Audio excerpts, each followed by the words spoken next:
আলু বীজ লাগানোর মরশুম প্রায় শেষের পর্যায়ে, কিন্তু এবার সেভাবে বিক্রি হয়নি পাঞ্জাব থেকে আনা বীজ আলু। ফলে মরশুমের শেষ লগ্নে ব্যবসায়ীদের গুদামে জমে রয়েছে টন টন আলু বীজ।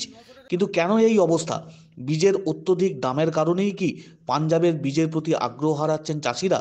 তার উত্তর খুঁজছে কৃষি দপ্তর। রাজ্যের আলু উৎপাদক জেলাগুলির মধ্যে অন্যতম বাঁকুড়া। জেলার বিষ্ণুপুর মহকুমার কোতলপুর, জয়পুর, ইন্দাস, বিষ্ণুপুর, পাত্রসায়র ও সোনামুখী ব্লকের বিভিন্ন এলাকায় আলুর চাষ হয়। আলু চাষের ক্ষেত্রে এতদিন মূলত পাঞ্জাব থেকে আসা ভালো মানের আলু বীজের উপরই নির্ভর করতেন এলাকার চাষিরা। ফলে আলু চাষের মরশুমের শুরুর আগেই পাঞ্জাব থেকে ভালো মানের টন টন আলু বীজ এনে মজুত করতেন এক শ্রেণীর বীজ ব্যবসায়ী। দেখুন, বীজটা মানে খুবই স্লো সেল হচ্ছে। তো প্রয়োজনের তুলনায় বেশি বীজ ঢুকেছে বলে এখন মনে হচ্ছে। কত বীজ লাগবে না। আমাদের কোতলপুর ব্লকে চাষ মোস্ট প্রবাবলি শেষের মুখেই, 1-2% চাষ ফিনিশিং দিতে বাকি আছে। কিন্তু বীজ বিক্রি হচ্ছে না। প্রায় 2500, 2600, 2800 টাকা পারচেসিং বীজ আজকে 500, 600, 700 রুপিয়া প্যাকেট বিক্রি হচ্ছে। এর মূল কারণ হচ্ছে পাঞ্জাবিরা পয়সা নিয়ে মাল ঠিক মতো ডেলিভারি টাইমে দেয়নি বলেই সব বীজ ব্যবসায়ীরা আজকে বিপর্যস্ত, ক্ষতির মুখে, প্রচুর আর্থিক ক্ষতির মুখে পড়েছে। এবং আমাদের চাষিরা যখন ওদের নিড ছিল তখন পায়নি বলে ওরা বিভিন্ন এরিয়া থেকে বীজটা কালেক্ট করে নিয়েছে বলে মনে হচ্ছে আমার। বীজটা কি হবে এখন, যে বীজটা আছে কিছু করার নেই। বীজটা দেখুন, নিড আছে ঝাড়খণ্ড, অন্য বিহার, এদের বীজ এখন নিড আছে, কিন্তু সেখানেও আমরা পাঠাতে পারছি না। ওখানেও প্রতিবন্ধকতা লাগিয়ে রেখেছে আমাদের সরকার বাহাদুর, বর্ডার পাস হতে দিচ্ছে না। যদি বর্ডারটা খোলাও থাকতো তাহলে এই বীজগুলো আমাদের, ওই যে বীজগুলো কিনা আছে ওয়েস্টেজ বীজগুলো, আমরা ওদেরকে দিতে পারতাম, কিন্তু সেটাও সম্ভব নয়। এবারেও বীজ আলু এনেছিলেন, কিন্তু সেভাবে আর বিক্রি হয়নি। কেন এমনটা হলো? ব্যবসায়ীদের একাংশের মতে এবছর পাঞ্জাব থেকে আলুর বীজ অনেকটা দেরিতে এসেছে। তার আগে স্থানীয়ভাবে আলুর বীজ সংগ্রহ করে বহু চাষি জমিতে বীজ বপন করে ফেলেছেন। ফলে বিক্রি কমেছে পাঞ্জাবের আলু বীজের।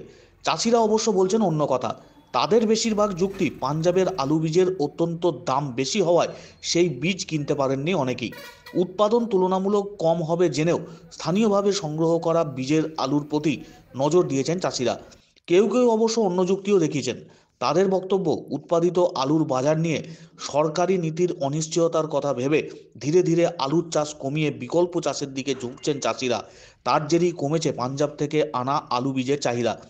কৃষি দপ্তর অবশ্য আলু চাষে কৃষকদের আগ্রহ হারানোর কথা মানতে নারাজ। কৃষি আধিকারিকের দাবি, জেলায় অন্যান্য বছর যে পরিমাণ আলু চাষ হয় এবারেও তাই হয়েছে। তারপরেও কেন পাঞ্জাব থেকে আনা বীজ আলু সেভাবে বিক্রি হয়নি তা তাদের জানা নেই। তবে টন টন আলু বীজ পড়ে থাকায় যথেষ্ট সমস্যায় পড়েছেন ব্যবসায়ীরা। স্টক থাকার কারণ হচ্ছে, যখন বীজটার পরিমাণ লাগানোর সময় মেন সিজন শুরুতে ওরা বীজটা না আনার জন্য আমরা স্টোর থেকে বীজ বিভিন্নভাবে সংগ্রহ করে আমরা জমিতে লাগিয়েছি। আর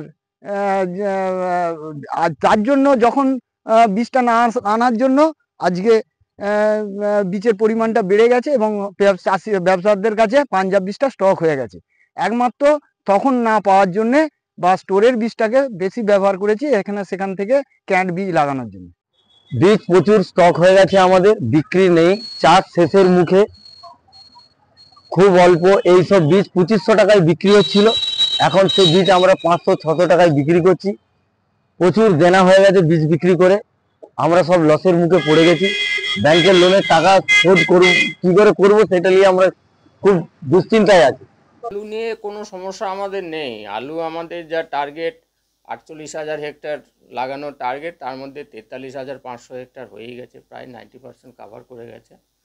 আশা করছি আমরা আলুর যা কাভারেজ, সেই কাভারেজ আমরা অতিক্রম করে যাব। এবং চাষি অলরেডি বীজ পেয়েছে বলেই তো লাগিয়েছে।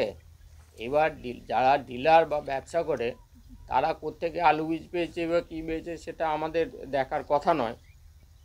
চাষিরা বীজ পাচ্ছে, ভালো বীজ পাচ্ছে, এটাই আমরা সাধারণত দেখি।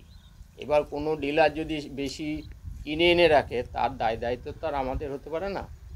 চাষিদের সঠিক ভালো বীজটা দেওয়াটাই আমাদের দায়িত্ব। আচ্ছা, বলছি এই পাঞ্জাবের ওপরে আলু বীজ অ্যাকচুয়ালি পাঞ্জাবের উপরে ডিপেন্ডেন্সি আমাদের এখানে এলাকার চাষিদের অনেকটা কমছে ধীরে ধীরে। আগে যেমন সমস্ত বীজটা পাঞ্জাব থেকেই আসতো, চাষিরা লোকালিও ভালো বীজ পাচ্ছে, প্লাস আমাদের যে রিসার্চ উইং থেকে ভালো বীজ সরবরাহ করা হচ্ছে, সেই জন্য হয়তো ডিলারদের কাছ থেকে চাষিদের বীজ কেনার যে আগ্রহ সেটা হয়তো কিছুটা কমছে।